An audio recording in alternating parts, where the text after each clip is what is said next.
எத்தனை பேருக்கு சங்கீதம் பிடிக்கும்? பைபிள்ல இருக்கிற சங்கீதம். ஓகே, சங்கீதம் எத்தனை சங்கீதம் இருக்குது சொல்லுங்க. 175 சங்கீதங்கள் இருக்குது. சரியா? தப்பு, 150 தான் இருக்கு. தலையாட்டுறீங்க பைபிள் காலேஜ் ஸ்டூடெண்ட். இங்க சொல்லி இருக்கிற சங்கீதம்னா என்ன? பைபிள்ல சங்கீதம், பைபிள்ல இங்க பாருங்க, ஜெனரலா சொல்றேன். ரெக்கார்டிங்ல போட்டீங்களா? ஓகே. இப்போ பைபிள்ல எத்தனை புக் இருக்குது? இது இன்னைக்கு செய்தி இல்ல, சங்கீதம்னால தெரியல, திடீர்னு எனக்கு தோணுது, நான் சொல்றேன். நல்லா பாருங்க, என்ன பாருங்க. பைபிள் வந்து என்ன எழுதி இருக்கு? பைபிள்ல என்ன? பைபிள் சுருக்கம் என்ன? நான் அடிக்கடி சொல்லி இருக்கிறேன். உலகின் படைப்பு, ஓகே, மனிதனுடைய வீழ்ச்சி, அப்புறம் அவனை மறுபடியும் மீட்டெடுக்கிறதுக்கான தேவனுடைய திட்டம். அந்த பிளான் நிறைவேறுது. எங்க நிறைவேறுது? நியூ டெஸ்டமென்ட்ல இயேசு வந்து பிறக்கிறார். சரியா? இதுக்கு இடையில பழைய ஏற்பாடுல என்ன எழுதி இருக்குன்னா, இதோ உலக படைப்புல இருந்து மனித வீழ்ச்சியிலேருந்து அதோடைய ரட்சிப்பின் திட்டம் ஆண்டவர் ஓராளா கொண்டு என்ன செய்கிறார்? அந்த திட்டத்தை நிறைவேற்றி கொண்டு இருக்கிறார். சரியா? அதுல நம்ம பைபிள் ஸ்டடியில் எது வரைக்கும் வந்துட்டோம்? யார் வரைக்கும் வந்துட்டோம்? அந்த திட்டத்துல இல்ல தாண்டி வந்துட்டோம். இல்ல மிஸ் பண்ணிட்டீங்க. ஜோசப்புக்கு வந்திருக்கிறோம். ஜோசப்புக்கு வந்திருக்கிறோம். யார் இந்த ஜோசப் அப்படின்னா? யாருடைய? யாக்கோபுடைய மகன். சரியா? அப்படியே கண்டினியூ பண்ணும். இதுக்கடையில அப்படியே வருது. ஜெனசிஸ் வரும், ஜெனசிஸ்ல இருந்து கிரியேஷன் எல்லாம் வரும். ஜெனசிஸ் முடிவுல யாத்திரை ஆகமம் ஆரம்பிக்கும். எகிப்திலிருந்து ஜனங்கள் வெளியே வருது. அப்புறம் அதுக்கப்புறம் லேவியர் ஆகமம். இதெல்லாம் வனாந்தரத்தில் நடக்கிற காரியங்கள். மோசே எழுதுகிறது, தேவன் மோசையை சந்திச்சு பேசுகிறார். சரி, அதோட உபாகமம் வரைக்கும் வந்த பிறகு இப்ப யோசுவா ஆகமத்துல இஸ்ரவேல் உள்ளுக்கு போடுறான். கானான் தேசத்துள்ளுக்கு ஜனங்கள் நுழைவாங்க. சரியா? கானான் தேசத்து உள்ளுக்கு நுழைந்து யோசுவா தலைமையில ஒவ்வொரு கோத்திரத்துக்கும் அந்த நிலம் பகிர்ந்து கொடுக்கப்படும். இது யோசுவா ஆகமம். அதுக்கு பிறகு யோசுவா முடிஞ்சு நியாயாதிபதிகள் வரும். இப்போ ஜனங்கள்ட்ட ஆண்டவர் ஒரு கண்டிஷன் கொடுத்துருப்பாரு. நீங்க என் கூட இருந்தீங்கன்னா நான் உங்க கூட இருப்பேன், நீங்க என்ன விட்டீங்கன்னா நான் உங்களை விட்டுருவேன். அதே போல ஜனங்கள் என்ன செஞ்சிருவாங்க? கொஞ்ச நாள் தான் ஆண்டவரோட இருப்பாங்க, சில வருடங்கள். அதுக்கப்புறம் ஆண்டவர் வேணான்றுவாங்க. என்னது? அவங்க சுத்தி உள்ள பக்கத்துல இருக்கிற அந்த தெய்வ வழிபாடுகளை பார்த்து கவரப்பட்டுருவாங்க. ஆக்சுவலி நான் உண்மையை சொல்றேன். அதாவது உலக பார்வையில நம்ம கிறிஸ்தவத்துல ஆழத்துக்கு போவான் மேலேயே நிக்கிறமா இருந்தோம்னா, actually compared to other religions Christianity கொஞ்சம் போரிங். அதுவும் இல்லாம நம்ம பெந்தகோஸ்தே வேதாகம பெந்தகோஸ்தே சபை இருக்கு, நம்ம சபைகள் இருக்கு இல்லையா, கொஞ்சம் போரிங். நம்ம செய்யறதுக்கு எதுவுமே இல்லை. நான் இன்னைக்கு உங்க வீட்டுக்கு வந்தேன் இல்லையா, அன்னைக்கு வந்து நைட்டு வந்தது தானே. அப்ப புக்கியத்திங்களே வந்தோம்னா நேரம் அந்த பண்ணமரஞ்சியா கோயில் அதுலதான் வளையணும். அப்போ பாக்குறேன், அங்கேருந்து ஜனங்கள் என்ன செய்யறாங்க, வெளியே வரும்போது கையில தாம்பளை தட்டு. So they got something to do. Okay, அது வரணும், அது சில செய்யணும், அங்கே போனோம் அது செய்யணும். ஏதோ கையில செய்யற வேலை இருக்கும், கொஞ்சம் ஆக்டிவிட்டி இருக்கும். நமக்கு அப்படி இல்லையே. வறுமை யாராச்சும் தட்டு தூக்கிட்டு வந்தீங்களா? நீங்க ஒரு பைய கொண்டு வந்தீங்க, தட்டு எடுத்து வந்து இங்க பழம் வைக்கணும், அங்க அதை செய்யணும், அது இல்லை. ஓகே, கத்தலிக்கிலேயாச்சும் கொஞ்சம் காரியம் இருக்கும். உள்ளுக்கு நுழைஞ்சோடனே ஹோலி வாட்டர் இருக்கும், அதை தொட்டு கிராஸ் போடணும். முட்டி போடுற சொல்ற இடத்துல முட்டி போடணும், ஏந்திரிக்கணும். அங்கே சுற்றி சிலைகள் இருக்கும், எல்லாத்துலையும் போய் தொட்டு முத்தம் கொடுத்துட்டு வரணும். எல்லாம் இருக்கு தானே? இங்க இல்லை, அப்படி தானே? இதே தான் தேவனை வழிபடுகிறதும் இருந்துச்சு ஜனங்களுக்கு. They feel bit boring. என்ன செஞ்சாங்க? பக்கத்துல இருக்கிற மதங்கள்ல ஈர்க்கப்பட்டாங்க. அவங்க பாரு என்னென்னமோ செய்றாங்க, இவங்க பாரு என்னென்னமோ செய்றாங்க அப்படின்னு சொல்லிட்டு அவங்க அதுல கொடூரம் என்னன்னா மோளேக்குன்னு ஒரு தெய்வம் இருந்துச்சு. அதுக்கு சொந்த பிள்ளையே பலி கொடுப்பாங்க. சொந்த பிள்ளையை பலி கொடுத்தாங்க. இப்போ ஆபிரகாம் ஆபிரகாம் ஈசாக்கு பலி கொடுத்தது நமக்கு தெரியும். தானே? ஆபிரகாமுக்கு தெரியுமா தெரியாதா ஆண்டவர் அந்த பலியை நிப்பாட்டிடுவாரு அப்படின்னு? தெரியுமா தெரியாதா? நான் சொல்றேன், ஆபிரகாமுக்கு நிச்சயமா தெரியும். ஏன் அப்படின்னு நான் சொல்றேன்னா நல்லா கேளுங்க. சரித்திரம் சொல்லுது, தெய்வத்துக்கு பிள்ளையை பலி கொடுக்கிற வழக்கம் இருந்தது. அதுல மூத்த பிள்ளையை பலி கொடுக்கிறது இருந்தது. அது எந்த தினம்? மோளேக்குன்னு சொல்லுவாங்க. மோளேக்கு தெய்வத்துக்கு பலி கொடுக்கிறது உண்டு. ஆண்டவர் 70 வயதுல ஆபிரகாமை தேர்ந்தெடுத்து ஆண்டவர் ஆபிரகாம் முழுசா மாத்துறாரு. மொழியை மாத்துறாரு. வேற என்ன மாத்தினாரு? ஜக்ஷன் வேற என்ன மாத்தினாரு? ஆபிரகாம் ஃபுல்லா படிச்சு கொடுத்தேன். சொல்லுங்க, ஆபிரகாம் ஆண்டு என்னதெல்லாம் மாத்தினாரு? உணவு வகைகளை சாப்பிட்ற சிஸ்டம் மாத்தினாரு. கிளீனிங், உடம்பு சுத்தம் பண்ற சிஸ்டம் மாத்தினாரு. மொழியை மாத்தினாரு. இவ்வளவு செஞ்சாரு தானே ஆண்டவர். இதெல்லாம் ஏன் ஆபிரகாம் செஞ்சாருன்னா, ஆபிரகாம் அவர் காட்டுறாரு, நான் வேற மாதிரி. நீ இவ்வளவு நாள் அறிந்திருந்த தேவர்களை போல நான் அல்ல, நான் வேற மாதிரி. ஒரு பாட்டு இருக்கு தானே, நாங்க எப்படி அங்க வேற மாதிரி. ஏன் நீங்க ஏதோ முன்னுக்கு உட்காந்துருங்க. அங்கதான் ஆண்டவர் தன்னை வேறுபடுத்திக்கிட்டே இருக்கிறாரு. ஆபிரகாம் கிட்ட எல்லா விஷயத்திலும் வேறுபடுத்துறாரு. அப்போ ஆபிரகாமுக்கு நல்லா தெரிஞ்சது, ஆபிரகாம் முழுமையாக மாறின பிறகுதான் ஆபிரகாமுக்கு ஆண்டவர் ஆபிரகாமுடைய பேரையே மாத்துறாரு. மாத்திட்டு அதுக்கப்புறம் தான் குழந்தையே பிறகுது. அப்ப ஆபிரகாமுக்கு நல்லா தெரியும், நம் தேவன் மோளேக்கை போல அல்ல. மோளேக்கு தான் தன் பிள்ளையை பலி கொடுக்குவாங்க. ஓல்ட் டெஸ்டமென்ட் சொல்லி இருக்கிறேன். ஓகே, அப்ப ஆபிரகாம் நல்லா தெரியும். வாங்க பேசல. அப்போ ஆபிரகாம் அதனாலதான் யாக்கோபுலைய இந்த எபிரேயர் 11 அதிகாரத்தில் விசுவாசத்துல ஆபிரகாம் பேர்லாம் வரும்போது அவர் விசுவாசத்தை குறித்து மேன்மை பாராட்டுகிறது. யாக்கோபுலையும் அவருடைய விசுவாசத்தை குறித்து மேன்மை பாராட்டுகிறது. ஆமென். அவர் அறிந்திருந்தால் நம் தேவன் என்ன செய்ய மாட்டார்? ஒருபோதும் மற்ற தெய்வத்தை போல நம் தேவனுடைய பழக்க வழக்க குணாதிசயம் இருக்கு இல்லையா? இப்ப எதுல நம்மளோட ப்ரொஃபைல் இருக்கும்? என்ன இதுல இருக்கும்? வாட்ஸ்அப்ல போன நம்ம ப்ரொஃபைல் ரொம்ப இருக்காது. நம்ம பேர் இருக்கும், ஃபோன் நம்பர் இருக்கும், அவ்வளவுதானே. வேற எதுல இருக்கும்? ஃபேஸ்புக்ல இருக்குமா நம்ம டீட்டெயில்ஸ் எல்லாம்? இருக்குமா? இருக்கும். வேற எதுல இருக்கும்? நம்மளை குறித்து நான் இப்போ உங்களை பத்தி தெரிஞ்சுக்கணும்னா எதை போய் பார்க்கணும்? இன்ஸ்டாகிராமா? இன்ஸ்டாகிராம் நல்லா கிளியரா தெரியும். வேற எதுல தெரியும்? டிக்டாக்லயும் ரொம்ப தெரியாது. இன்ஸ்டாகிராம் நல்லா தெரியும். வேற ட்விட்டர்ல தெரியுமா?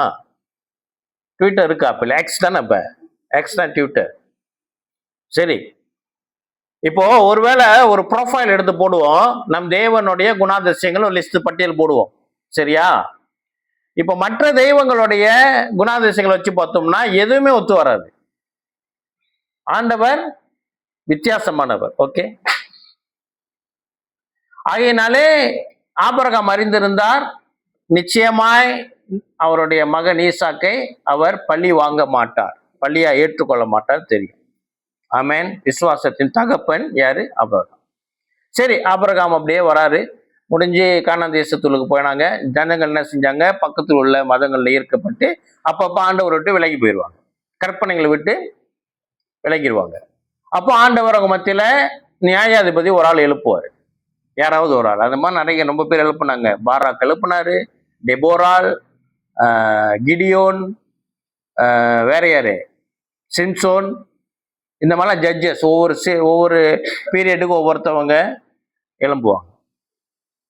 அதுக்கப்புறம் ஆண்டவர் கடைசியாக சாமுவேல் என்ற ஒருத்தரை எழுப்பினார்.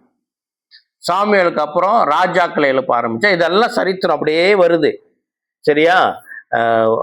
உபாகமம் முடிஞ்சு யோசுவம் நியாயாதிபதிகள் முடிஞ்சு 1 சாமுவேல் 2 சாமுவேல், அதுக்கப்புறம் 1 ராஜாக்கள் 2 ராஜாக்கள், 4 புத்தகம் அப்படியே வந்து அப்புறம் எஸ்தர் வருது, அப்புறம் எஸ்ரா வருது. இதெல்லாம் சரித்திரம், ஃபுல்லா இஸ்ரவேலோட சரித்திரம் முடிஞ்சு யோபு புத்தகம் வருது. யோபை பத்தி நம்ம 2 வாரம் பார்த்தோம். சரியா? அதுக்கு பிற்பாடு சங்கீதம்னு வருது. அப்ப சங்கீதம்னா என்ன? சங்கீதத்திற்கும் இப்ப இவ்வளவு நம்ம பார்த்தோம் இல்லையா சரித்திரம், இதுக்கு என்ன சம்பந்தம்? அப்படி என்றால் இந்த சங்கீதத்தை எழுதினவர்கள் அநேகர்.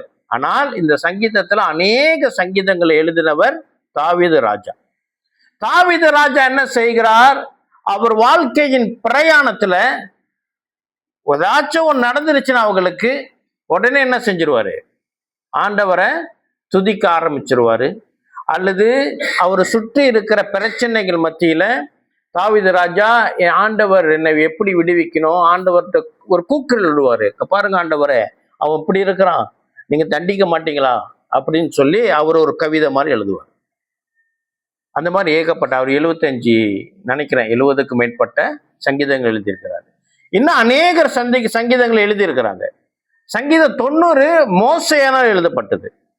இந்த மாதிரி அநேகர் எழுதப்பட்ட ஒரு கம்பைல் பண்ணதுதான் இந்த சங்கீதம் புத்தகம். சங்கீத புத்தகம் வந்து பாடல். இப்ப யூத கலாச்சாரத்துல அவங்க வந்து என்ன செய்வாங்க? இசையோடு ரொம்ப இணைஞ்சவங்களா இருப்பாங்க. இசையோட இணைஞ்சவங்களா இருப்பாங்க. அவங்களோட பிரீச்சிங்கா இருக்கட்டும், அவங்க வேத வாசிப்பே ரொம்ப ரோல் சுருள் தானே. பைபிள்லாம் சுருள் அப்படி ஒரு சுருட்டி இருக்கும், தொடர்ந்தான் வரும். அப்படிதான் அவங்க எழுதி வச்சிருந்தது. அவங்க வாசிக்கும் போது எப்படி ஒரு மாதிரி டான்ஸோட வாசிப்பாங்க தெரியுமா? யூதர்கள் அந்த ஸ்க்ரோல் படிக்கும் பொழுது சங்கீதத்துல நீங்க வாசிச்சீங்கன்னா சில இடத்துல சேலா சேலான்னு வரும். எத்தனை பேர் கவனிச்சிருக்கிறீங்க? பிராக்கெட்ல சேலான்னு வரும், பார்த்துருக்கிறீங்களா? அதெல்லாம் என்னன்னா, அது எங்களுக்கு சங்கீதம் 46ல 3வது வசனத்துல இருக்குது, பிராக்கெட்ல சேலான்னு எழுதி இருக்குது. அப்போ இப்ப 46வது சங்கீதம் பாருங்க. ஆலமோத்தில் வாசிக்க கோராகின் புத்திரரில் உள்ள ராக தலைவனுக்கு ஒப்புவிக்கப்பட்ட பாட்டு. ஆலாமோத்தில் வாசிக்க, ஆலாமோத்தில் வாசிக்க அப்படின்றால் என்னது? அது ஒரு ராகம். சாம் 46 எடுங்களேன். இங்கிலீஷ்ல அது முன்னுக்கு தலைப்பு என்ன எழுதிருக்கு பாருங்க.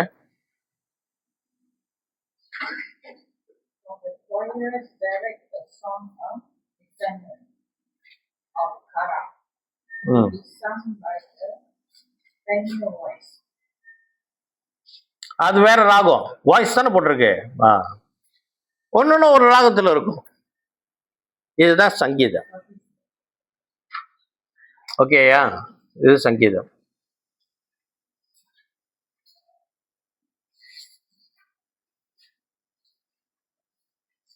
அப்ப நம்ம ஏன் சபையில ஆண்டவர் துதித்து பாடுறோம் அப்படி என்றால், கர்த்தர் என்னது?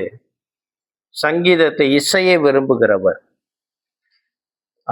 ஆமா இல்லையா? இசைன்னு சொல்றதை காட்டிலும் பாடலை விரும்புகிறவர். அதனால்தான் நம்ம பாடல் பாடி ஆண்டவரை துதிக்கிறோம். பைபிள்ல இருக்கிற பெரிய புத்தகமே சங்கீத புத்தகம் தான். 150 அதிகாரங்கள் இருக்குது. எல்லாம் பாடல் ராகத்தை கொண்டது. சரியா? அப்ப ஆண்டவர் விரும்புகிறார். ஆகினால் நம்ம ஆராதனையில நம்ம என்ன செய்யறோம்? கர்த்தரை ஆராதிக்கிற பாடல்களை பாடுகிறோம். நம்ம 30 நிமிஷம் தான். சில சபைகள்ல 1 மணி நேரம் 1.5 மணி நேரம் ஆராதிக்கிற சபைகள்லாம் உண்டு. சரியா? நமக்கு இப்ப இசைகள்லாம் இல்ல. ஒரு நாட்கள்ல கண்டிப்பா கர்த்தர் ஆசீர்வதிப்பார். அல்லேலூயா. சரி, அப்படி இருக்கிற சங்கீதத்துல ஒரு சங்கீதம், விசேஷமான சங்கீதம் தான் நம்ம இன்னைக்கு தியானிக்க போகிறோம். சங்கீதம் 46. நான் சொன்னபடி இந்த சங்கீதத்தை நான் முதலாவது வாசிக்கிறேன். இதுல ஒரு முக்கியமான மிகவும் அழகான ஒரு வசனம் உண்டு. என்ன வசனம்? அழகான வசனம். சொல்லுங்க. அழகான வசனம் சொல்லுங்க. தைரியமா சொல்லலாம், இது உண்மையிலே அழகான வசனம். ஆமென். சரி, நம்ம வசனம் 1ல இருந்து வாசிப்போமா? மொத்தம் அதுல 11 வசனம் தான் இருக்குது. நான் வாசிக்கிறேன். 46 அதிகாரம் முதல் வசனத்திலிருந்து வாசிக்கிறேன். தேவன் நமக்கு அடைக்கலமும் பலனும் ஆபத்து காலத்தில் அனுகூலமான துணையுமானார்.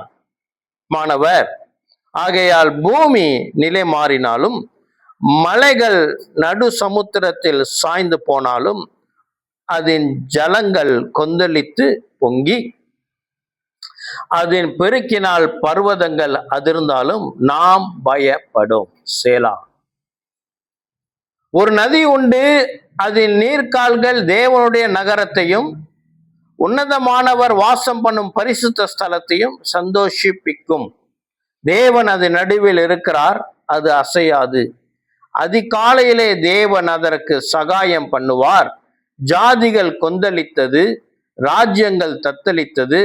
அவர் தமது சத்தத்தை முழங்க பண்ணினார். பூமி உருகி போயிற்று.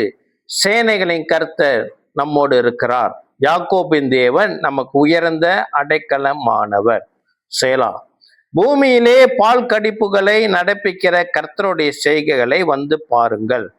அவர் பூமியின் கடைமுனை மட்டும் யுத்தங்களை ஓய பண்ணுகிறார். வில்லை ஒடித்து ஈட்டியை முறிக்கிறார். ரதங்களை நெருப்பினால் சுட்டரிக்கிறார். நீங்கள் அமர்ந்திருந்து நானே தேவன் என்று அறிந்து கொள்ளுங்கள். ஜாதிகளுக்குள்ளே உயர்ந்திருப்பேன், பூமியிலே உயர்ந்திருப்பேன். சேனைகளின் கர்த்தர் நம்மோடு இருக்கிறார். யாக்கோப்பின் தேவன் நமக்கு உயர்ந்த அடைக்கலமானவர். அல்லேலூயா. இதுல இந்த அழகான வசனம் என்று சொன்னது என்னன்னா 10வது வசனம். நீங்கள் அமர்ந்திருந்து நானே தேவன் என்று அறிந்து கொள்ளுங்கள். அல்லேலூயா. இப்போ நான் உங்கள்கிட்ட சொன்னேன் இல்லையா, சங்கீதங்கள் அநேகர் எழுதியிருக்கிறாங்க. அதுல தாவீது அநேக சங்கீதங்கள் எழுதியிருக்கிறார். எப்பெல்லாம் சங்கீதத்தை எழுதினார் அப்படி என்றால், அவர் ஏதேனும் பிரச்சனையை கடந்து போகும் பொழுது ஒரு சங்கீதத்தை எழுதுவார். தேவனுக்கு நேராக ஒரு துதியாக ஏறெடுப்பார், அல்லது அது ஒரு புலம்பலை போல ஆண்டவர்கிட்ட புலம்புவார். புலம்புற ஆரம்பிச்சுட்டு முடிவில் நீங்க தான் வழி, நீங்க செய்வீங்க அப்படின்ட்டு சொல்லுவார். சரியா? அப்போ ஒவ்வொரு சங்கீதத்துக்கு பின்னாடியும் என்ன இருக்குது? ஒரு வரலாறு இருக்குது. என்ன இருக்குது? வரலாறு இருக்குது. ஏன் அந்த சங்கீதம் எழுதப்பட்டது? இப்போ நான் ஏதேனும் ஒரு சங்கீதத்தை உங்கள்கிட்ட காட்டுறேன், தாவீது சங்கீதத்தை. அதுல அது எப்ப எழுதப்பட்டதுன்னு அதுல குறிக்கப்பட்டிருக்கும்.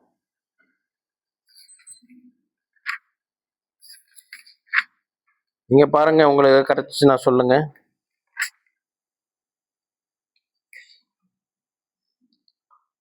அப்சலோமுக்கு பயந்து ஓடும் பொழுது ஒரு பாட்டு எழுதியிருப்பாரு.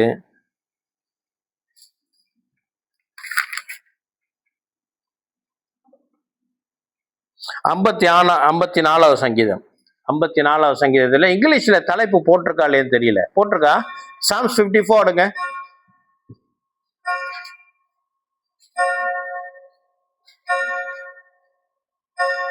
அதோட தலைப்பு போட்டிருக்கா?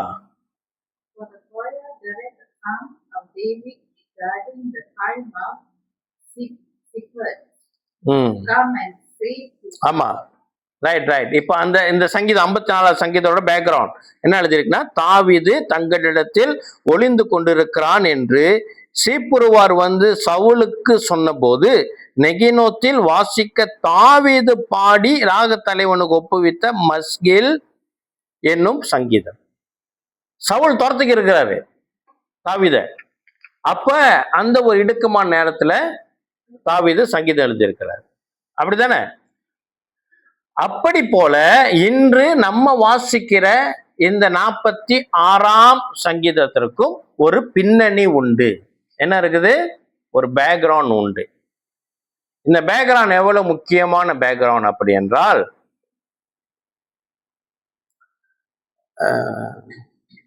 1 ராஜாக்கள் 2 ராஜாக்கள் மன்னிக்கும் 2 ராஜாக்கள் அப்புறம் போவோம் 18ஆம் அதிகாரம்.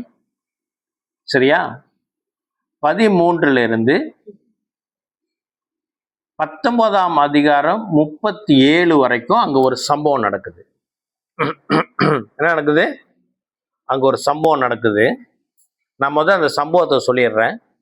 அதுக்கப்புறம் நல்லா இமேஜின் பண்ணுங்க. அந்த சம்பவத்தை நீங்க எப்படின்னா விஷுவலைஸ் பண்ணணும். நீங்க அங்க போய் நிக்கணும். சரியா? இப்ப நம்ம நேரம் எங்க போறோம்? ஏறக்குறைய 3000 வருஷத்துக்கு முன்னுக்கு நம்ம டைம்ல டிராவல் பண்ண போறோம். ரெடியா? எல்லாம் சீட் பெல்ட்லாம் போட்டிருக்கேன். சரியான ஸ்பீட்ல போவோம். அது ஸ்பீட் ஆஃப் லைட்லாம் ரிவர்ஸ்ல போவோம். 3000 வருஷம் முன்னுக்கு போக போறோம். பின்னாடி. ஓகேயா? முன்னுக்கு இல்ல, பின்னாடி போவோம். எங்க? மலேசியா இல்ல. மலேசியா எப்படி இருந்துச்சு நமக்கு தெரியாது. எருசலேமுக்கு போக போறோம். சரியா?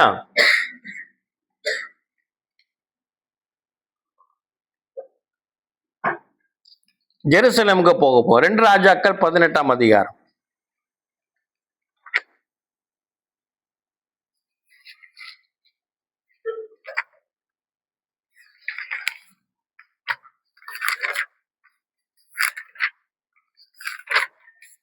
பதிமூணுலேருந்து. இது எந்த ராஜா நேரம் காலம்? Second Kings chapter 18. எல்லாம் எடுத்துட்டீங்களா? சரி, நான் படிக்கிறேன், கேளுங்க. இது எசேக்கியா ராஜான்னு ஒருத்தர் இருந்தார். ஒரு ராஜா பேர் என்னது? எசேக்கியா.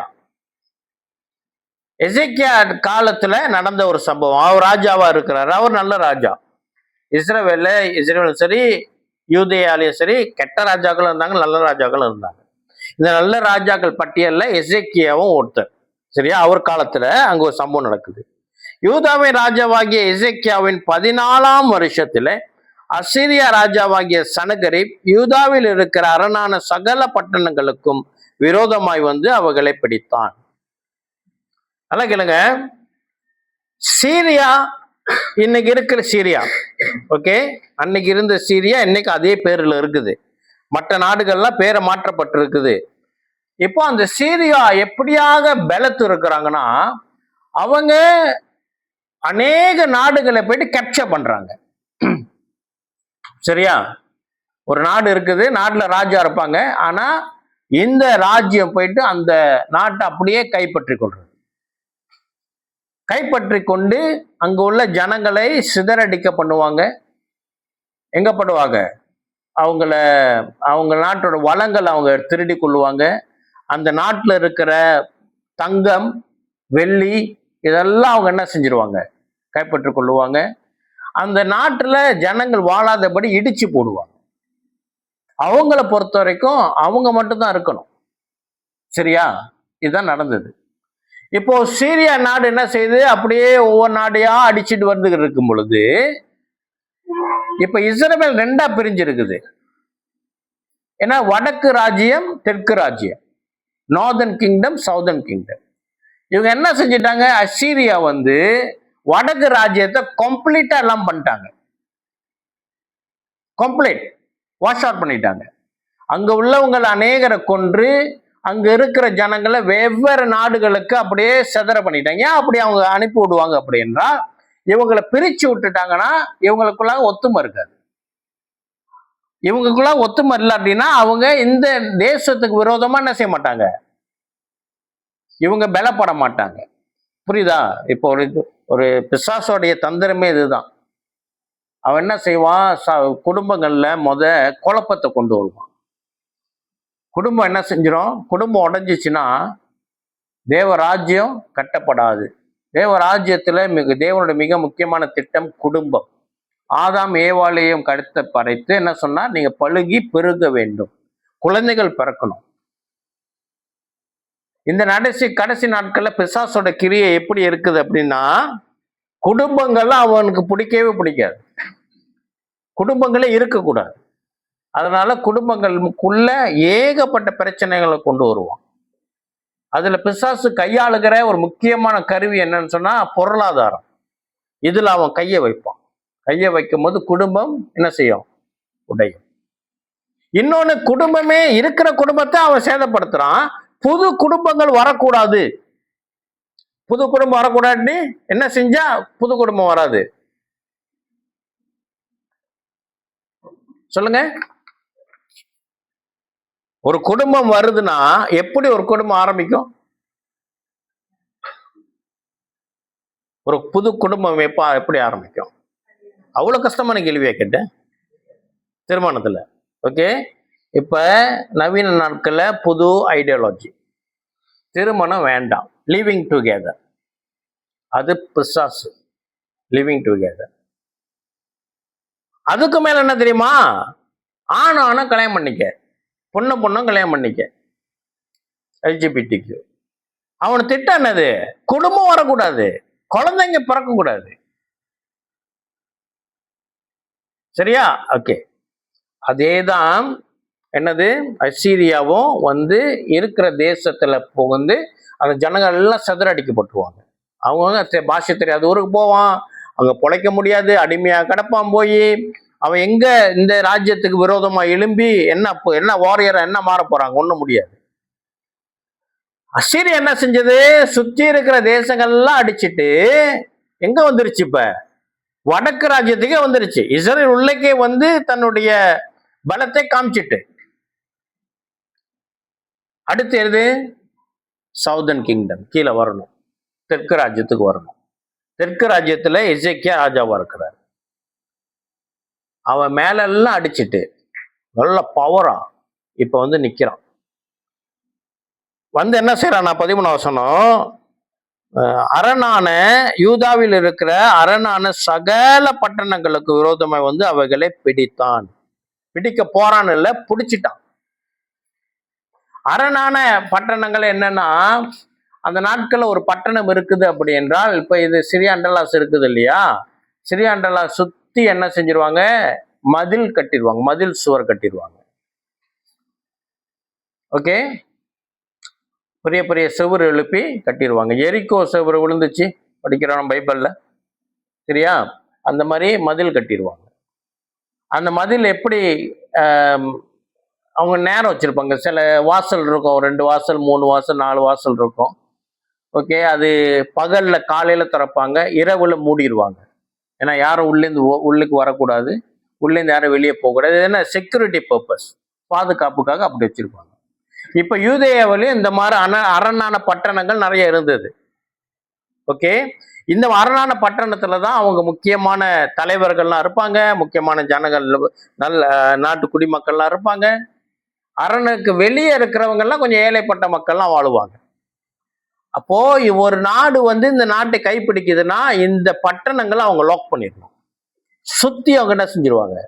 எங்கேருந்து வெளியே வர முடியாது. அவங்க ராணுவம் என்ன செய்யும்? சுத்தி அவங்கள லாக் பண்ணி வச்சிரும்.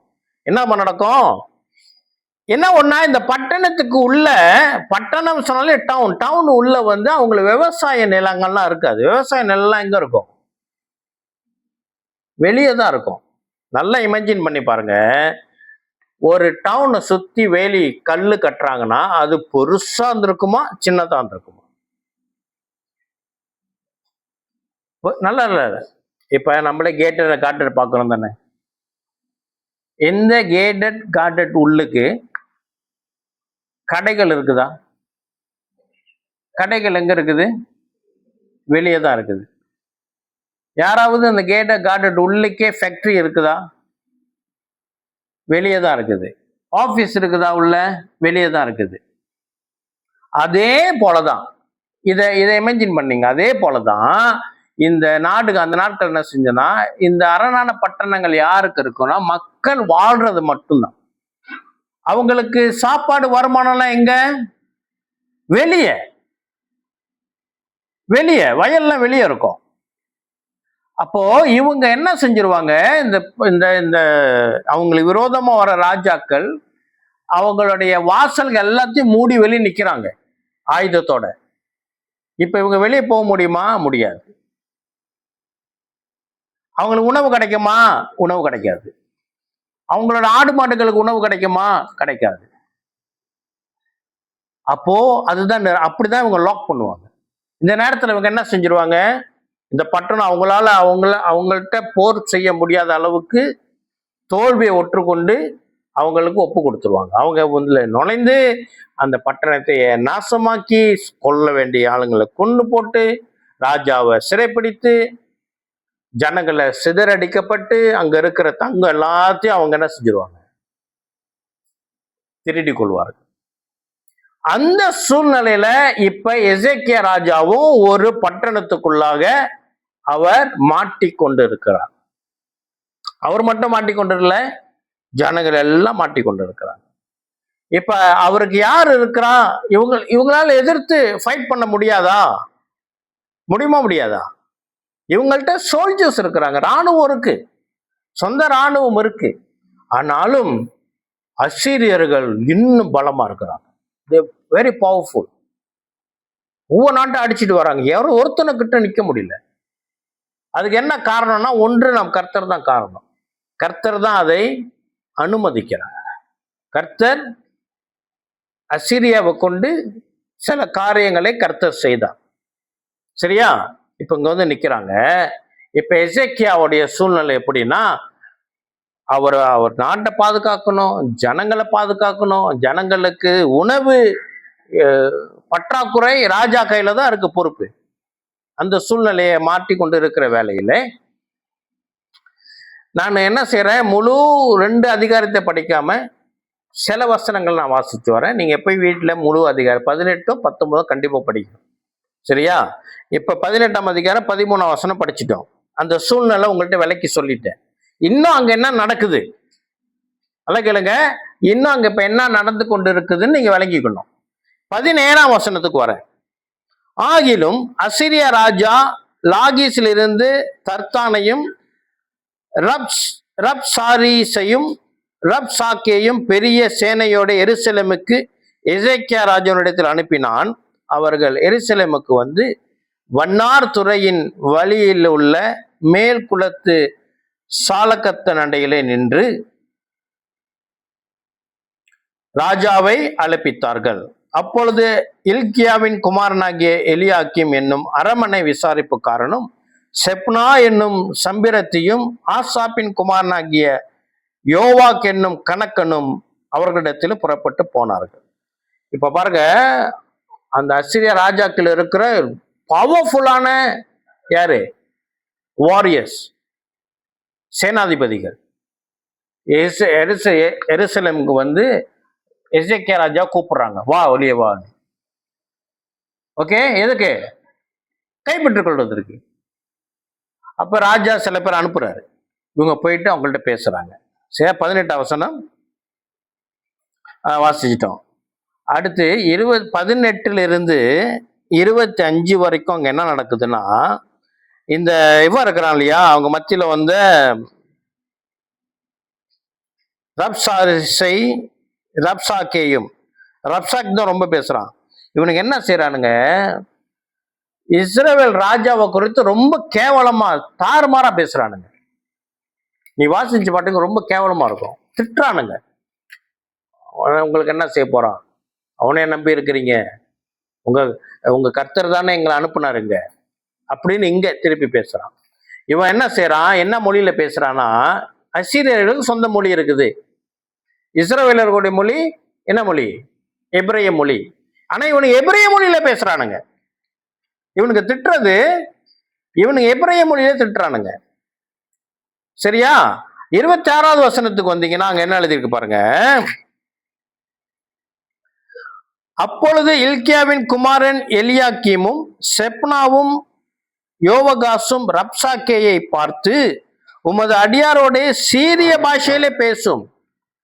இவங்க என்ன சொல்றாங்க, நீங்க சீரிய பாஷையில பேசுங்க, எங்களுக்கு அது புரியும், அது எங்களுக்கு தெரியும். அலங்கத்தில் இருக்கிற ஜனத்தின் செவிகள் கேட்க எங்களோட யூத பாஷையில பேச வேண்டாம். என்ன சொல்றாங்கன்னா, ராஜா அனுப்பினால 2-3 பேரை, அவங்க சொல்றாங்க, ப்ளீஸுங்க நீங்க சீரியா பாஷையிலே பேசுங்க, எங்களுக்கு புரியும். நீங்க யூத பாஷையில பேசாதீங்க, ஏன்னா இங்க ஜனங்களுக்குலாம் அது விளங்கும், எங்களுக்கு ரொம்ப அவமானம். எப்படி இருக்கும்? இப்ப பெட்ரோல் நம்ம பிள்ளைங்க முன்னுக்கு, யாராவது பிள்ளைங்க இருக்கும் பொழுது யாராவது நம்மளை வந்து சொன்னாங்கன்னா எப்படி அவமானமா இருக்கும் தானே? அது வித்தியாசமான சூழ்நிலை, அப்படிதானே? அதே சூழ்நிலை தான் கடந்து போறாங்க. அதுக்கு இவனுங்க மறுமொழியா இன்னும் கேவலமா பேசுறானுங்க. 35 வரைக்கும், 27 அவன் பாருங்க, 27 மட்டும் நான் வாசிக்கிறேன், எவ்வளவு கேவலமா பேசுறான்னு. அதற்கு ரப்சாக்கே, உங்களோடும் கூட தங்கள் மலத்தை தின்னவும் தங்கள் நீரை குடிக்கவும் அலங்கத்திலே தங்கியிருக்கிற மனுஷர் அண்டைக்கே அல்லாமல் உன் ஆண்டவன் அண்டைக்கே உன்னண்டைக்குமா என் ஆண்டவன் இந்த வார்த்தைகளை பேச உன்னை அனுப்பினார் என்று சொல்லி ரொம்ப கேவலமா பேசுறான். அது எது வரைக்கும் வருது? 35 வரைக்கும் இவன் அப்படி பேசுறான். 36, 37 படிக்கிறேன் நடக்குதுன்னு. ஆனாலும் ஜனங்கள் அவனுக்கு ஒரு வார்த்தையும் பிரதியுத்தரமாக சொல்லாமல் மௌனமாய் இருந்தார்கள். அவனுக்கு மறு உத்தரவு சொல்ல வேண்டாம் என்று ராஜா கட்டளையிட்டு இருந்தான். அப்பொழுது எலிகியாவின் குமாரனாகிய எலியாக்கிம் என்னும் அரமனை விசாரிப்புக்காரனும் செப்னா என்னும் சம்பிரத்தையும் ஆசாப்பின் குமாரன் யோவாக் என்னும் கணக்கனும் வஸ்திரங்களை கிழித்து கொண்டு எசாக்கிடத்தில் வந்து ரப்சாக்கின் வார்த்தைகளை அவனுக்கு தெரிவித்தார்கள். இந்த போன மக்கள் உங்களால தாங்க முடியல அவனுடைய வார்த்தை. சட்டையெல்லாம் கிழிச்சுக்கிட்டாங்க. பழைய ஓல்ட் டெஸ்டமெண்ட்ல நீங்க பாத்தீங்கன்னா, நியூ டெஸ்டமெண்ட்ல கூட தான் ஒரு பழக்கம் இருந்துச்சு. என்ன பழக்கம் அப்படின்னா, சட்டை கிழிச்சுக்குவாங்க. துக்கம், அவங்களால தாங்க முடியாத வேதனை. நம்ம யாரும் அப்படி செய்யறது இல்லையே. செய்றீங்களா யாராச்சும் சட்டை கிழிச்சுக்கிறது? செஞ்சிடாதீங்க, சரியா? அந்த நாளில் செஞ்சாங்க, நானும் பைபிளை ஃபாலோ பண்ணுறேன்ட்டு எனக்கு கவலை ரொம்ப சட்டை கிழிச்சிக்காதீங்க, முட்டாள்தனமாக இருக்கும், சரியா? சரி, அப்போது அந்த மாதிரி இருக்கு சூழ்நிலை. ஓகே, இப்போ நான் என்ன சொல்லி கொடுத்து கொண்டு இருக்கிறேன்? சங்கீதம் 46 பின்னணியை சொல்லி கொண்டு இருக்கிறேன். ஓகே, பிறகு என்ன நடக்குது அப்படி என்றால் 19 அதிகாரம் வருது. 19 அதிகாரத்தில் என்ன நடக்குது பாருங்க. ராஜாவாகிய எசேக்கியா அதை கேட்டபோது தன் வஸ்திரங்களை கிழித்து, ராஜாவும் வஸ்திரங்களை கிழித்து கொண்டாராம். கிழித்து கொண்டு ரெட்டு உடுத்து கொண்டு கர்த்தருடைய ஆலயத்தை பிரவேசித்து, ரெட்டு உடுத்து கொண்டு ஏற்கனவே சொல்லி கொடுத்துருக்கிறேன். யாரு ஞாபகம்? ரெட்டுன்னு அண்ணா சொல்லி கொடுத்துருக்கிறேன். இங்கேயே நான் சொல்லி கொடுத்துருக்கேன். ரெட்டுனா என்ன? ரெட்டு உடுத்தி கொண்டு அப்படின்னு போட்டிருக்கு.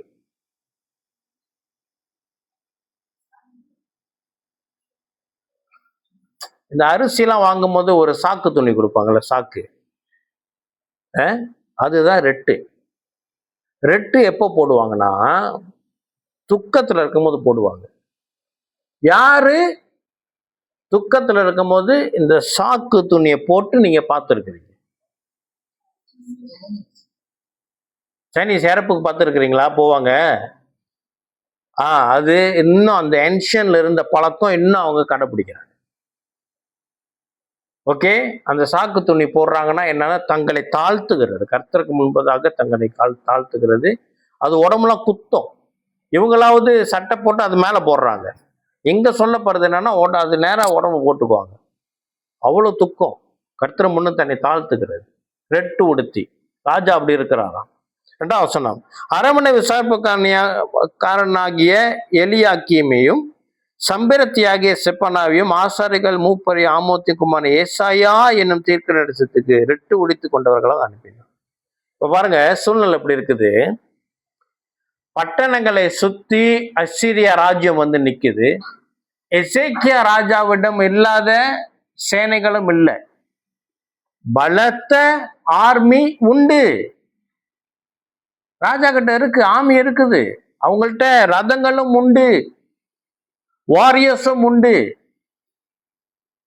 பழைய ஏற்பாடுல என்ன விசேஷம் அப்படி என்றால், ஆண்டவர்கிட்ட கேட்காம இவங்க எதுவுமே செய்ய மாட்டாங்க. ஆமென். அவங்கள்ட்ட பவர் இருந்தாலும் ஆண்டவர்கிட்ட கேட்காம எதையும் செய்ய மாட்டாங்க. தாவீது போல உலகத்துல இன்று வரை த பெஸ்ட் கிங் அப்படி என்றால் கிங் டேவிட். சரியா? உலக சரித்திரத்துல பெஸ்ட் கிங். அவர் ஒரு வீரன். கோலியாத்தையே சாச்சிட்டாரு. வேகமான ஆள் அவரு போனார்னா அங்க வெற்றி தான். தாவீது யுத்தத்துல ஒரு யுத்தத்திலும் தோத்து வந்ததாக சரித்திரமே இல்லை. அவர் யுத்தத்துக்கு போனா ஜெயிச்சுட்டு தான் ஒரு வீரன். தாவீதுனாலே அவனுக்கு பயந்துருவானுங்க. மற்ற நாடுகள்ல தாவீதுன்னு சொன்னாலே பயந்துருவாங்க. அப்படியேப்பட்ட தாவீது ஒரு இடத்துல சவுலுக்கு பயந்து வேற நாட்டுல போய் இருக்கிறாரு. அமேலேக்கியருக்கு மத்தியில் இருக்கிறான்னு இல்லை, அமேலேக்கியர் இல்லை, மறதியா இருக்குது. அந்த அங்கே போயிட்டு அவர் கொஞ்ச நாள் சவுலுக்கு பயந்து இவரு கூட ஆள் வந்துட்டாங்க. ஒரு 400 பேர்கிட்ட இருக்கிறாங்க. தாவீதுகிட்டையும் குடும்ப குட்டியோட இருக்கிறாங்க எல்லாம். இப்போ அவர் என்ன செய்யறாரு, அந்த ராஜாக்கள் யுத்தத்துக்கு போறாங்க. எங்க யுத்தத்துக்கு இஸ்ரேலுக்கு தான் வராங்க. மற்ற ராஜாக்கள்லாம் சேர்ந்து இஸ்ரேலுக்கு வராங்க. அப்புறம் தாவீதையும் கூட்டிட்டு வராங்க. மற்ற ராஜா செஞ்சுட்டாங்க, இவன் வந்தா ஏதாச்சும் கொலைப்படி பண்ணுவான், இவனை அனுப்பி விட்டுருக்குன்னு சொன்னோன்னே இவர் அனுப்பி விட்டாங்க. தாவீது அந்த அந்த அந்த என்ன சொல்லுவாங்க, அந்த அந்த அது தண்டு, அந்த தண்டுலேருந்து பிரிந்து வந்து அவர் இருக்கிற இடத்துக்கு வந்து பார்த்தா இங்க ஒரு கொள்ளைக்கார கூட்டம் வந்து அவங்க இடத்தையே கொள்ளை அடிச்சுட்டு அவங்களுடைய மனைவி பிள்ளைங்க எல்லாத்தையும் பிடிச்சிட்டு போயிட்டாங்க. ஓகே, தாவீது எப்படியாப்பட்டவர், என்ன செஞ்சிருக்கணும் இப்ப தாவீது? நீங்க ஸ்கூல் போயிட்டு வரீங்க, நீங்க ஒரு வீரன் தானே, கையில ஹாக்கி ஸ்டிக் இருக்குது, சரியா? உங்க அக்காவையும் உங்க தங்கச்சியும் பிடிச்சிட்டு போயிட்டான் ஒருத்தன். அவன் எங்க இருக்கிறான்னு உங்களுக்கு தெரியும். நீங்க என்ன செய்வீங்க? வீட்டில் உட்காந்துருப்பீங்களா? ஹாக்கி ஸ்டிக் எடுத்து போவீங்க தானே, போவீங்களா இல்லையா? நீங்களே அப்படி செய்ய போறீங்கன்னா தாவீது எப்படியாப்பட்டவர்? கூட ஆள் இருக்கு, சிங்கள் இல்ல, கூட இருக்கு, யுத்த மனுஷர்கள் கூட இருக்கிறாங்க. தாவீது என்ன செஞ்சிருக்கணும்? தாவீதோடைய 2 மனைவியும் தூக்கிட்டு போயிட்டானுங்க. என்ன செஞ்சிருக்கணும் தாவீது? எல்லாம் பட்டையை கிளப்பிட்டு கிளம்பணும் தானே, அவர் செய்யல. ஆண்டவர்கிட்ட உட்காந்து போய் ஜெபம் பண்ற, ஆண்டவரே நான் போகணுமா போகக்கூடாதா நீங்க சொல்லுங்க. தாவீதியா நம்மள மாதிரி சாதாரண ஆள் இல்லை, ஜெபம் பண்றார் தாவீது போயிட்டு.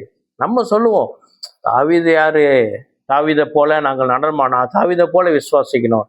அவர் தாவீதுங்க, ஆண்டவர் எல்லாத்தையும் கொடுத்தாரு, அதனால தாவீது ஆண்டவர் வணங்கினாரு, நன்றி சொல்லினாரு அப்படின்னு தாவீது உட்காந்து ஆண்டோட ஜெபம் பண்ற, ஆண்டவரே நான் போகலாமா, நான் போனா அவங்கள பிடிப்பேனா, அவங்கள பிடிச்சா எங்களுடைய குடும்பங்களை நான் சேஃபா திருப்பி கொண்டு வருவேனா அப்படின்னு ஆண்டவர்கிட்ட விசாரிக்கிறாரு. ஆண்டவர் நீ போன்னு சொன்னதுக்கு அப்புறம் தான் கிளம்புனார். அப்ப வேதாகமத்துல பழைய ஏற்பாடுல எழுதப்பட்ட காரியங்கள் நமக்கு ஒரு உதாரணம். அல்லேலூயா. என்ன உதாரணம் தெரியுமா? நம்ம எதை செய்யறது முன்னுக்கும் ஆண்டவர்கிட்ட விசாரிக்கணும். என்ன செய்யணும்? ஆண்டவர்கிட்ட விசாரிக்கணும். ஆண்டவரே இதை நான் செய்யலாமா? அதுல ரொம்ப ஜாக்கிரதையா எச்சரிக்கையா இருக்கணும். என்ன தெரியுமா? எசேக்கியா ராஜா என்ன செய்யறாரு?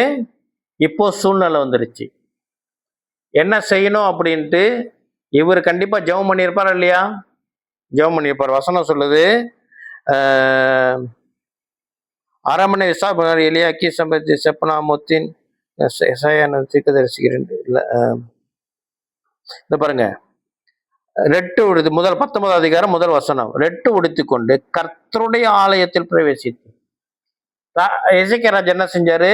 இந்த இடுக்கமான சூழ்நிலை ரெட்டு உடுத்தி கொண்டு தேவனுடைய ஆலயத்துக்கு போறாரு. எதுக்கு போறாரு? சாப்பிட்டு வர்றதுக்கா? இப்ப ரிலாக்ஸ் பண்றதுக்கா? தேவன் ஆலயத்துக்கு போறாரு. எதுக்கு போறாரு? ஆண்டோட ஜெபம் பண்ண போறாரு. சரியா? ஆண்டவர் என்ன சொல்லியிருப்பாரு? கேட்டேன், பேசியிருப்பாரா இல்லையா? இவன் நல்ல ராஜா தானே, பேசியிருப்பாரா இல்லையா? ஆனாலும் எசேக்கியா என்ன செய்யறாரு? நீங்க போய் ஐசாவை கூட்டிட்டு வாங்க. ஐசாயான்றது தீர்க்கதரிசி, கர்த்தருடைய வார்த்தையை பேசுகிறார். ஏன் அப்படி நடந்தது என்றால், நல்லா கேளுங்க, நம்ம இடுக்கமான நேரத்துல ஆண்டோட ஜெபம் பண்ணும்போது நம்முடைய மாம்சம் வேலை செய்யும், நம்மளுடைய இருதயம், நம்மளுடைய சிந்தை, நம்முடைய அனுபவம் நம்மோட பேசும். நீ இதை செய்யி, நீ இதை செய்யி. நம்ம நினைச்சுக்குவோம் ஆண்டவன் நம்ம கிட்ட பேசுறாரு. நல்லா கேளுங்க, நம்ம இடுக்கமான நேரத்துல சூழ்நிலைகள்ல தீர்மானம் எடுக்கும் பொழுது நம்ம சொந்த பலத்துல நம்ம செய்யக்கூடாது. ஏன்னா நமக்கே தெரியாம நம்முடைய சிந்தை நம்மோட பேசும். நம்ம நினைச்சுக்குவோம் ஆண்டவர் தான் பேசி கொண்டு இருக்கிறார். We need confirmation from God. That's why Ezekiel sent people to Isaiah. அதனால்தான் இன்று கிறிஸ்தவ இருக்கிற நமக்கு கர்த்தர் சபையை கொடுத்து கர்த்தர் ஒரு மேய்ப்பராக என்னை போல மேய்ப்பர்களை கர்த்தர் இங்கே ஏற்படுத்தி இருக்கிறார். அப்ப தீர்மான நேரத்துல நீங்க எதை செஞ்சாலும் நீங்க எங்கிட்ட பேசிதான் ஆகணும். பிடிக்குதோ பிடிக்கலையோ என்கிட்ட ஆலோசனை நீங்க கேட்டுதான் ஆகணும். இந்த மாதிரி இருக்குது சூழ்நிலை. நாங்க என்ன செய்யணும்? ஜெபம் பண்ணி சொல்லுங்க. ஆமென். இப்போ நான் சபையிலேருந்து இருந்த முன்னாடி இந்த சபையிலேருந்து பிரிந்து சபையை தொடங்குவது முன்பதாக பல மாதங்கள் போராட்டம். இன்னைக்கு முடிவெடுத்து நாளைக்கு வந்தது அல்ல. இல்லை, இன்னைக்கு முடிவு எடுத்து நாளை, ரைட்டு சரியா சொல்றேனா? நேற்று முடிவு எடுத்து இன்னைக்கு பிரிந்து வந்தது அல்ல. என்னுடைய நண்பர்கள் பாஸ்டருங்கள்ட்ட கால் பண்ணிட்டு நான் விசாரிச்சேன், எனக்கா ஜெபம் பண்ணுங்க, ஆண்டவர் என்ன சொல்றாரு. ப்ராஃபட்ஸ் நான் போய் பார்த்தேன். கர்த்தர் இது எனக்கு இந்த காரியங்களை ஒழுங்கு பண்ணி கொடுத்தார். ப்ராஃபட்ஸை சந்திக்க கர்த்தர் கிருபை கொடுத்தார். Base on the confirmation. அப்போதான் நான் சபையை தொடங்கினேன். ஆமென். அப்ப என்ன செய்யணும்? எசேக்கியா ஐசாவை கூப்பிடுறாரு. ஐசாயா என்ன சொல்றாரு அப்படி என்றால் 6:7 இதோ அவன் ஒரு செய்தியை கேட்டு தன் தேசத்தை, அதாவது சொல்றாரு, 6ஆம் வசனம் படிக்கிறேன். அப்பொழுது ஏசாயா அவர்கள் நோக்கி, அசீரியா ராஜாவின் ஊழியக்காரர் என்னை தூஷித்தும் நீர் கேட்டதுமான வார்த்தை நான் பயப்படாதேயும். இதோ அவன் ஒரு செய்தியை கேட்டு தன் தேசத்திற்கு திரும்புவதற்கான ஆவியை நான் அவனுக்குள் அனுப்பி அவனை என் தேசத்தில் பட்டயத்தால் விழ பண்ணுவேன் என்று கர்த்தர் உரைக்கிறார் என்பதை உங்கள் ஆண்டவரிடத்தில் சொல்லுங்கள் என்றார். என்னன்னா, ஆண்டவருடைய செய்தி ஐசாயாவுக்கு சொல்றாரு, இந்த அசீரியா ராஜாவுக்கு நீங்க பயப்படாதீங்க. அவனுக்கு அசீரியாலேருந்து ஒரு செய்தி வரும். அவன் எங்க நிக்கிறாங்க? அப்ப எங்க நிக்கிறாங்க? ரப்சாக்கேல எங்க நிக்கிறாங்க? எருசலேமுக்கு வெளியே நிக்கிறாங்க. அவங்களுக்கு அசீரியாலேயும் ஏதோ ஒரு செய்தி வரும். வந்த உடனே அவங்கெல்லாம் கிளம்பி போயிடுவாங்க. அங்க போன கையோட என்ன போட்டிருக்கு? இதோ அவன் ஒரு செய்தியை கேட்டு தன் தேசத்துக்கு திரும்புவதற்கான ஆவியை அவனுக்குள் அனுப்பி அவனை அவன் தேசத்திலே பட்டயத்தால் விழ பண்ணுவேன் என்று கர்த்தர் உரைக்கிறார் என்பதை உங்கள் ஆண்டவனிடத்தில் சொல்லுங்கள் என்றார்.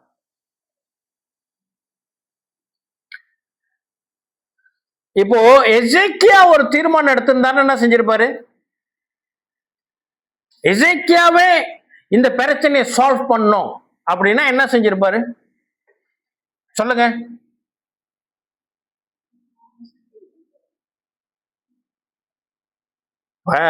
ஐயா, அப்ப அவரை ஒரு எக்ஸாம்பிள் வச்சுக்குவோம்.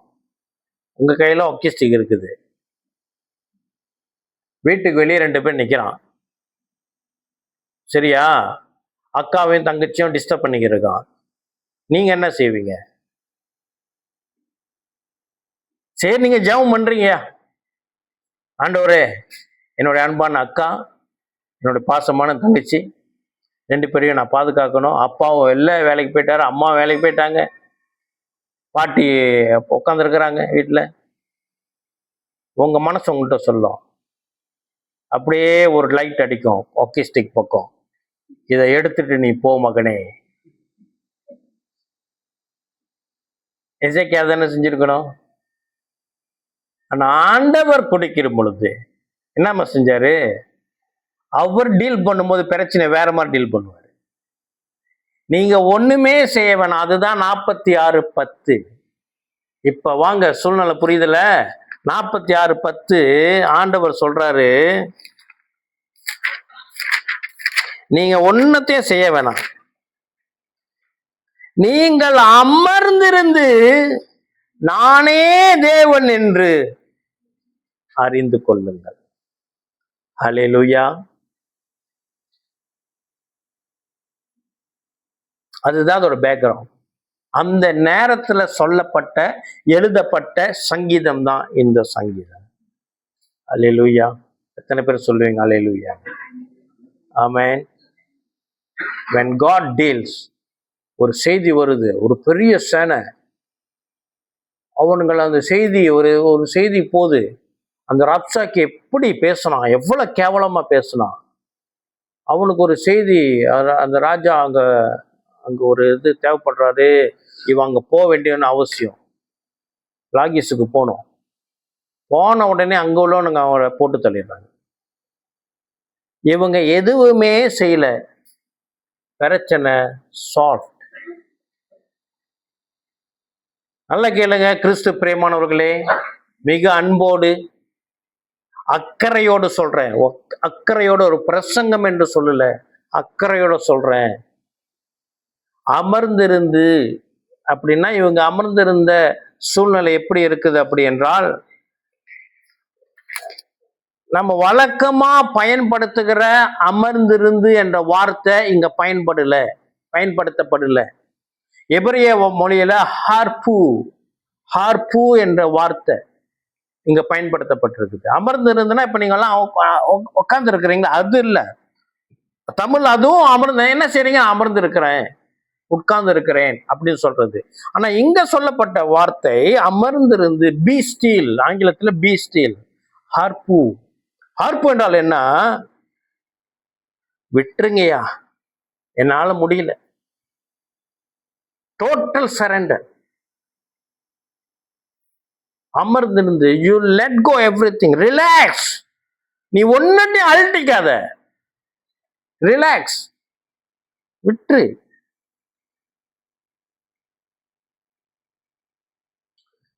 அதாவது இது ஆங்கிலத்துல லிட்ரல் ஆக்ஷன் அப்படின்றாங்க. அதாவது அதை எப்படி இந்த ஹார்பு என்ற வார்த்தைய எப்படி லிட்ரலா செஞ்சு காட்டுறது அப்படி என்றால், அப்படியே ஒன்னும் முடியாம அப்படியே சோர்ந்து போய் அப்படியே உட்கார்ந்துருது. இங்கிலீஷ்ல என்னமா சொல்றாங்க, means to slacken, drop hands, become limp and sink. அப்படியே தண்ணியில ஒருத்தவங்களை போட்டா என்ன செய்வோம், அப்படியே ஒண்ணு முடியும், அப்படியே உள்ள போவாங்க இல்லையா, மூச்சு அப்படியே சிங்கிங். நல்லா கேளுங்க, பிரச்சனைகள் உண்மை, எருசலேமை சூழ்ந்த ஆர்மி உண்மை, எருசலேமுக்கு எதிராக வந்த இராணுவம் பெரியது, அது உண்மை. பலத்தவர்கள் உண்மை, அவர்கள் சாதித்தவர்கள் உண்மை, தேசங்களை கொள்ளடித்தார்கள் உண்மை. அவங்க முன்னுக்கு நம்ம எறும்பை போலையும் அவங்க யானையை போலவும் இருக்கிறாங்க உண்மை. நமக்கு வருகிற சவால்கள் உண்மை, பிரச்சனைகள் உண்மை. இல்ல அதெல்லாம் மாயை என்று தள்ளிடாதீங்க, நினைச்சுக்காதீங்க, அது சும்மாங்க அப்படின்னு நினைச்சிட வேண்டாம். உண்மை. ஆனா உன் பலத்தினால் நீ அதை மேற்கொள்ள மாட்டாய். we don't plan. நம்ம பிளான் பண்ண வேண்டாம், நம்ம என்ன செய்யணும்னு ஆண்டவர்கிட்ட கேட்போம். அவர் சொல்லுவார், அமர்ந்து இருந்து நானே கர்த்தர் என்று அறிந்து கொண்டார். அல்லேலூயா. டோட்டல் சமிஷன். எசேக்கியா ராஜா ஆர்மியோட இருக்கிறாரு, ஆண்டவர்கிட்ட விசாரிக்கிறாரு. ஒரு கன்ஃபர்மேஷன் ஆட்டிருந்து வருது, தேவ மனுஷன் வருது.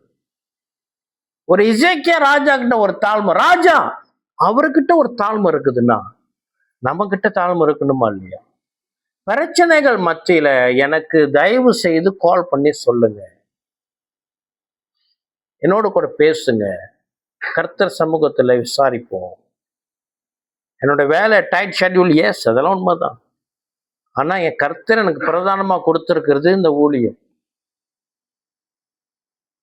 கர்த்தர் குறுக்கிடும் பொழுது ஒரு பிரச்சனைன்னு வந்துருச்சுன்னா நம்ம என்னென்னமோ திட்டம் போட்டு வச்சிருப்போம் தானே, இப்படி செய்யலாம், plan A, plan B, plan C, plan Z வச்சிருப்போம். ஆண்டவர் சொல்றாரு, அல்பாவும் ஒமேகாவும் நானே. அவரே is the A, is the Z. Okay, எந்த திட்டம் போட்டாலும் கர்த்தர் குறுக்கிடலன்னா அது நடக்காது. கர்த்தர் குறுக்கிடணும்னா நம்ம கிட்ட ஒரு கண்டிஷன் இருக்குது, நீ அமர்ந்திரு.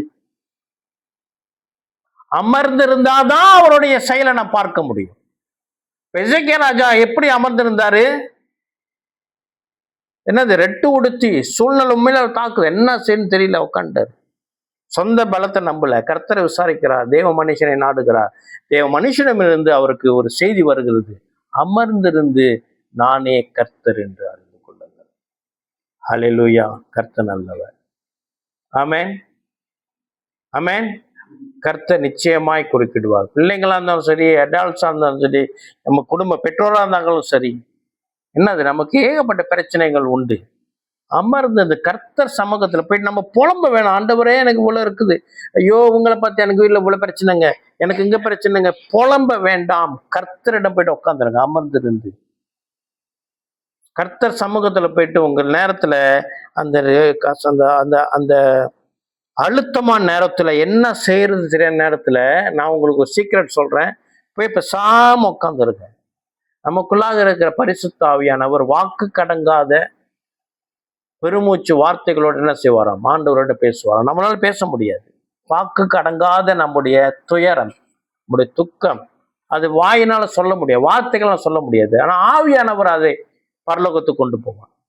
அங்கே இருந்து தீர்வு வரும். அமர்ந்திருந்து அவரே கர்த்தர் என்று நாம் அறிந்து கொள்வோம். அல்லேலூயா. எழுந்து ஜெபிக்க போகிறோம். ஓ ராபா சந்தர் அலித்தனா ராபா ஆண்டு ஒப்பு கொடுப்போம். கர்த்தர் நிச்சயமாய் நமக்கு பதில் கொடுக்கிற கர்த்தர். ஆமென். ஆண்டவரே உமக்கு நன்றி செலுத்துகிறோம். எங்கள் பெரியவரை நாங்கள் ஆராதிக்கிறோம். இதோ செய்து முடித்தவரை நாங்கள் ஆராதிக்கிறோம்.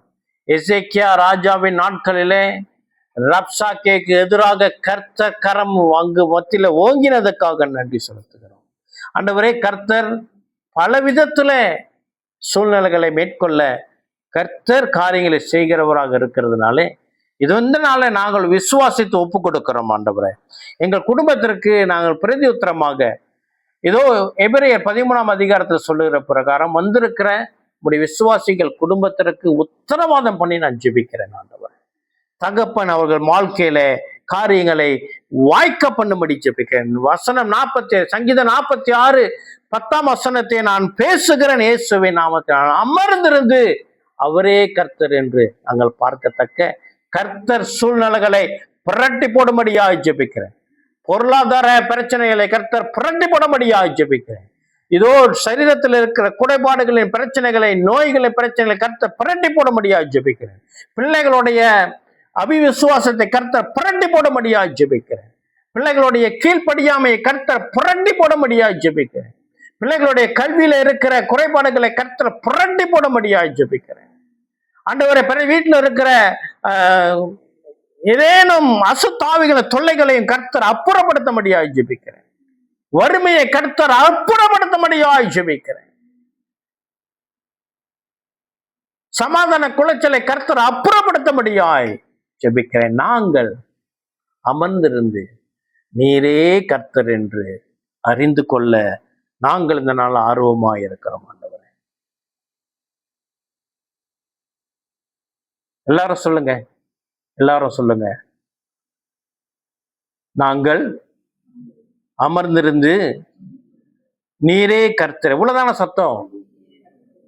நாங்கள் அமர்ந்திருந்து நீரே கர்த்தர் என்று அறிந்து கொள்ள போகிறோம். நன்றி ஆண்டவரே, நன்றி செலுத்துகிறோம் ஆண்டவரே. இயேசுவின் மூலம் ஏற்றுக்கொள்ளும் எங்கள் ஜீவனுள்ள நல்ல அப்பாவே. ஆமென், ஆமென், ஆமென். அல்லேலூயா.